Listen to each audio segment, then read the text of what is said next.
Well, hi everybody, and welcome to my daily diary update. Just as Louis walks in the door, Louis, hey, hello. No, he's not interested in talking. He's camera shy like everybody else. Well, my daily diary update has been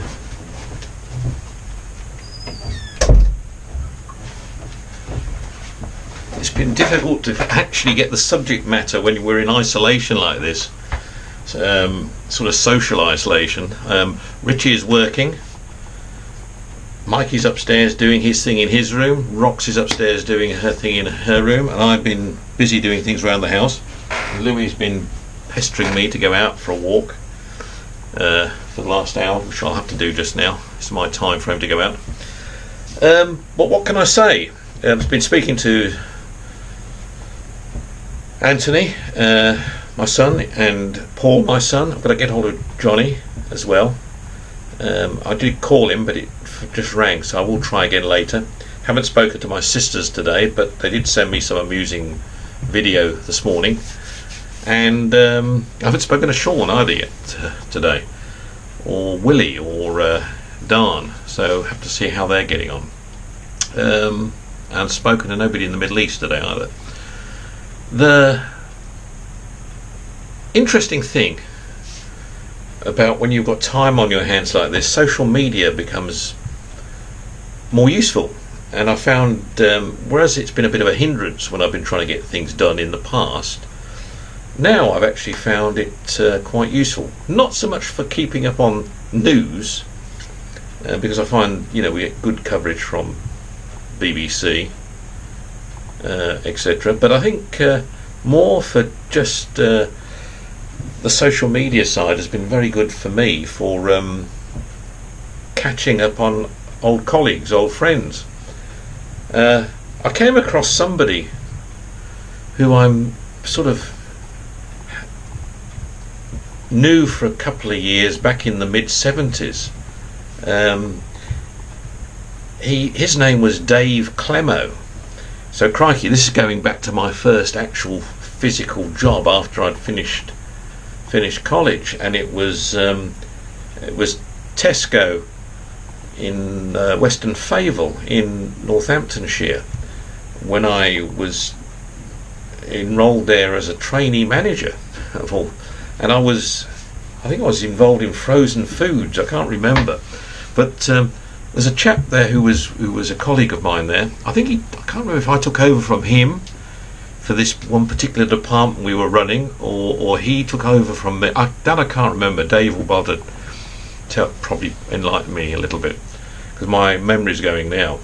But there's one particular thing that we share the same fond memory all these years later, because that's how I made the contact. In those days, in retailing, in a big, this Western Favell Tesco was a big. In fact, it was the biggest store in the country when it launched back in the mid-70s, and it was a brand new business then. And we were obviously, it had a large staff complement in those days. And there weren't computers in those days. You've got to think back now. In mid-1970s, there were no computers in retailing. Everything was ordered by pen and paper, and it was done in the store. It wasn't done at some central point.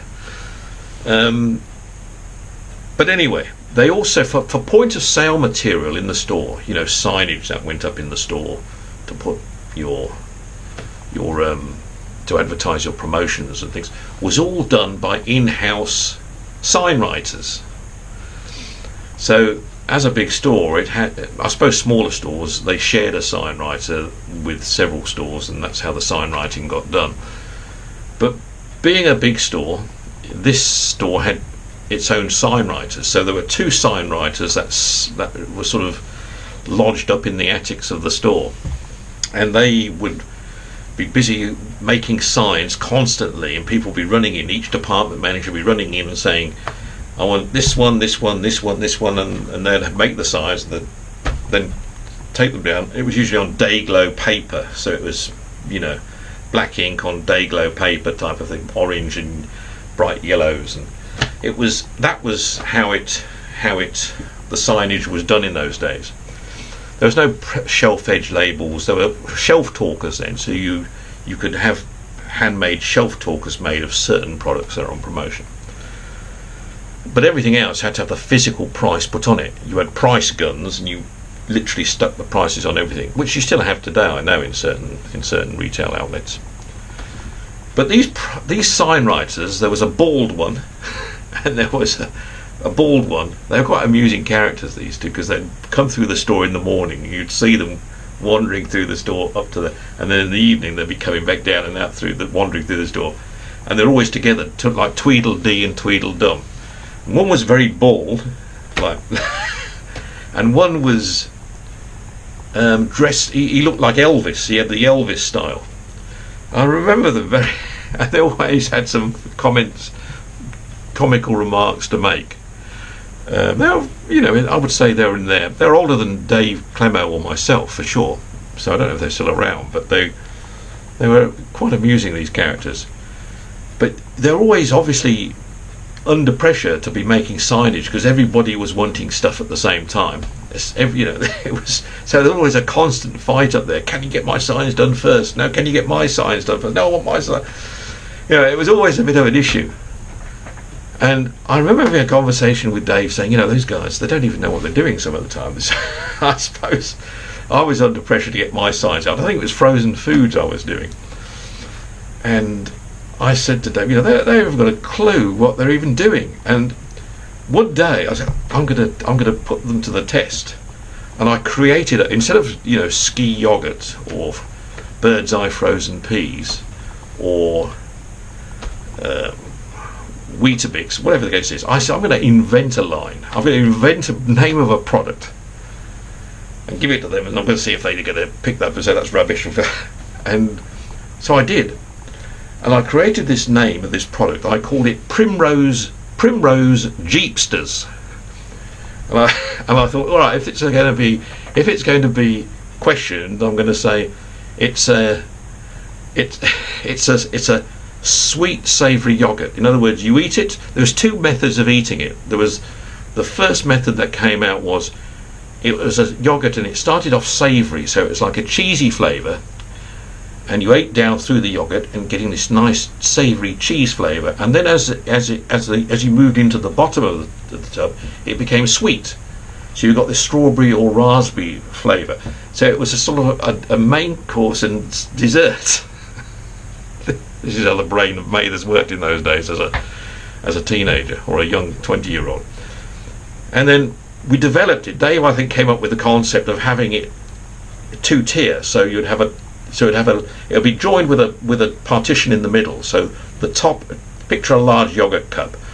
So the top would be for the savoury, and you'd peel off the top, eat the savoury, and then you turn it over once you eat the savoury, peel off the bottom, and eat the sweet. And it was that was the concept, Primrose Jeepsters. And I thought, right, let's take this up, and I put it up. I took up because you take the signs up to what you want to have done. Write it down on a piece of paper, foolscap, and take it up. So I put Primrose Jeepsters, special offer, 65p, whatever, and took it up there, and we're getting ready for them to, what's this? Anyway, it wasn't questioned, and they made these stay glow signs of Primrose Jeepsters, and I was showing Dave, and it was quite amusing, and I kept it, and I was with my other point of sale material, and it was quite jovial. But then I was walking along with my point of sale material, and the general manager of the store, Alan Hall, he had, Simon, I want to see you for it. Can you come in? His office is upstairs. He had a window that looked down over the whole store, and my department was the closest to this window that looked down. So he called me up one day, and he said, Simon, can you come up? I want you to. And I had these signs in my hand. I didn't realise that, and I had them under my arm, type of thing. and he was talking to me, and he said, "Can you do this?" And then he was looking at my sides. I just realised. I looked down. I realised. I went, "Oops!" And he said, "What's that? What's that?" I said, "It's it's a new product." And no, I'm joking. It's not. It's something I was testing. And he said, "You do realise these signwriters have got better things to do than." Anyway, I won't go into what he said. But anyway, Primrose Jeepsters was something that Dave and I had a bit of a laugh about. Of course, I left Tesco. He left Tesco. He went his own way. I went my own way, and I went to South Africa. I got married and went to South Africa, and he went somewhere else. He joined Tesco very much with music. In fact, he used Tesco. He wasn't so much career. I was a career retailer. Like I said, I'd gone in as a trainee. He went in, I think, more as an assistant, and he was using retail as a means to earn a living, because he was developing his music. He had a band and he was playing his music, and he was developing his music. Anyway, he carried on in music, and he's had several bands, he's had several successes. He now writes music, and he lives in Kettering. Here he is.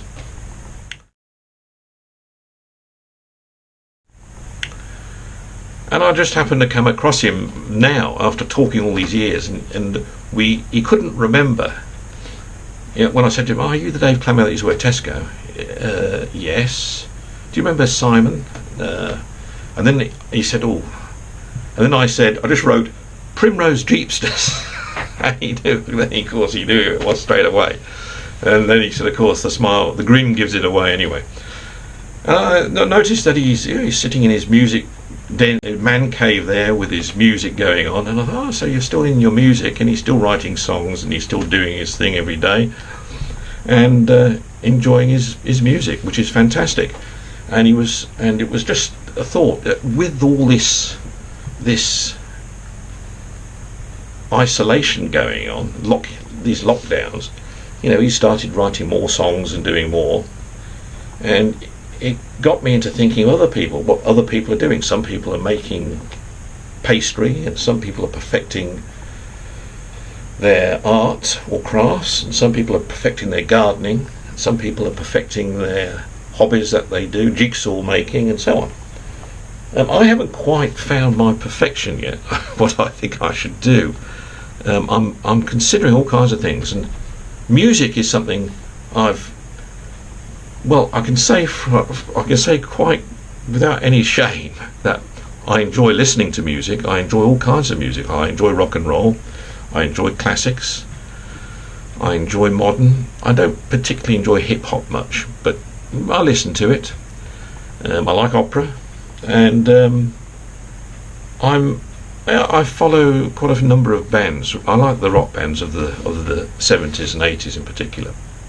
But and I like jazz as well. I've sort of become quite an enthusiast of jazz, so I do like music. But I've never been good at music. I'm not a good singer. I'd spent a bit of time in the choir at school, yes, but I wasn't really coached as a good singer. And playing musical instruments, well, when I was at school, I joined the music club. And after one day trying to play the piano, they asked me to please leave. So I never got into the music scene at all. But I thought, why not now, in this time frame that we've got, being at home, that we learn an instrument. So I thought, okay, I'm going to find an instrument. Now, Roxy's got her guitar upstairs. Lexus has got a guitar. I don't think they play much, but they've got guitars. Mikey's got his flutes. They're not really into music either, although they've got the instruments. And I thought, well, I could try playing one of their instruments, or I thought I'll play something totally different.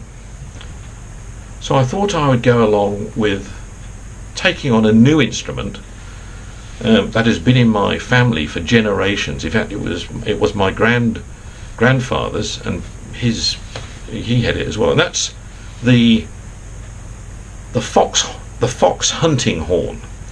And here's what it looks like, basically. So here you have the this is the one. This is an antique made of brass and copper. It's quite long, so unlike a bugle, it's a similar sort of scenario to a bugle, except a bugle bends around and then the mouthpiece is here because it's bent round. This is sort of a straightened version of a bugle.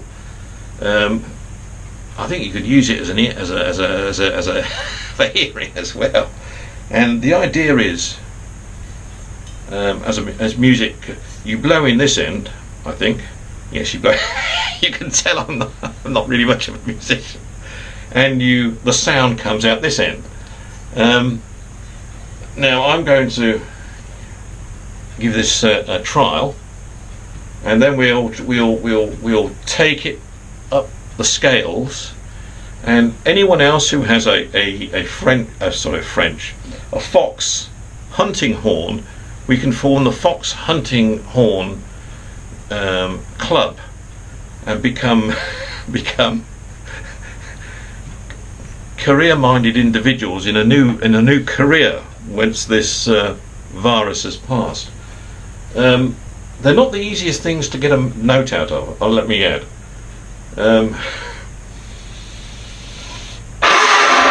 No.